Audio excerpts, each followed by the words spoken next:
شخصیات خوش بخت ہوتی ہیں، اللہ تبارک و تعالیٰ کے ہاں ان کی قبولیت ہوتی ہے۔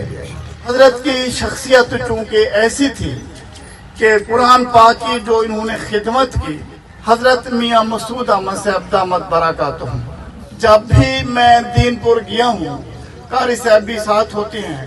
پہلے ہم جاتے تھے تو قاری صاحب نیچے بیٹھا کرتے تھے، مجھے حضرت اوپر، ان کی دیکھو فراست کہ آپ تو جس جگہ پر بھی بیٹھ جائے آپ کا وہیں پہ مدرسہ بن جائے گا۔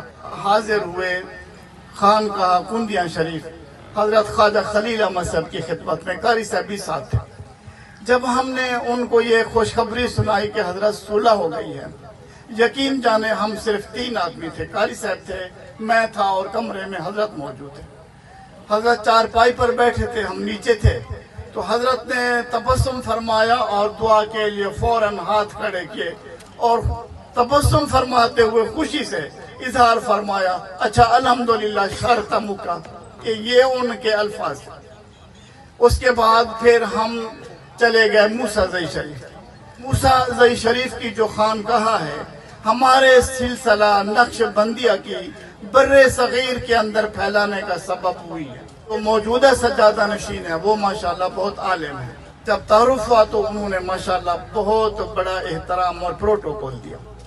تو پہلی دفعہ جو دعا ہوئی یہاں پر، وہ بھی حضرت موسیٰ زئی شریف والے تشریف لائے اور یہاں پر آ کر انہوں نے دعا فرمائی۔ جب رمضان سے پہلے ہم دین پور شریف میں حاضر ہوئے اور حضرت میاں صاحب کو ہم نے یہ نوید سنائی کہ حضرت اب صلح ہو گئی ہے، میں بینچ پر بیٹھا تھا، اوپر قاری صاحب نیچے بیٹھے تھے۔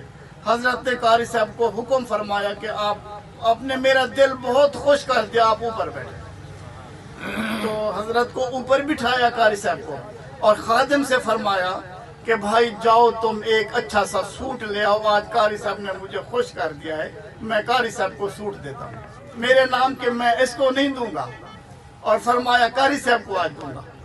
تو خادم جب کپڑے لے کر آیا تو کوئی سوٹ اتنا اچھا معیاری نہ تھا، تو حضرت نے اپنی جیب سے 5000 روپے کا نوٹ نکال کر حضرت کی خدمت میں پیش کیا، تم نے مجھے۔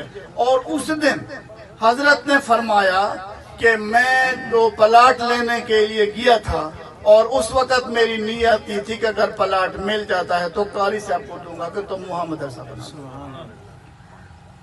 6 مہینے پہلے کی بات ہے جب وہ تشریف لائے تھے، تو اب یعنی میں یہ سمجھتا ہوں کہ 6 مہینے سے ہی ان کو فکر تھی اور حضرت کی توجہات اتنا تھی۔ ہم نے عرض کی سی حضرت اب کوئی پلاٹ دیکھ رہے ہیں تو دعا کریں کہ پلاٹ مل جائے، اللہ سے تو حقو انشاءاللہ اچھی جگہ ہے، انہوں نے لفظ ہی ہے اللہ سے تو حقو اچھی جگہ ہے۔ حضرت نے فرمایا با کنال کیوں اللہ سے تو حقو 2 کنال سے، بس اون دے بعد جے ویلے اٹھو تھی تے دوجے جاڑے والے اللہ سے دے فضل و کرم نال تے حضرت دی توجہات نال انہیں 2 کنال دا آکھائی تھیں ہوا 2 کنال جگہ مل گئی۔ تو دیکھو اس جگہ کا انتخاب، حضرت کتنا عرصے سے توجہات تھی ان کی، تو ہمارے اکابر کی توجہات اور اللہ تبارک و تعالیٰ کے فضل و کرم سے اس جگہ کا انتخاب ہوا۔ تو میں سمجھتا ہوں کہ یہ جگہ بہت مبارک ہے اور خوش بخت ہیں وہ لوگ جنہوں نے یہ جگہ عنایت کی ہے قرآن پاک کے لیے۔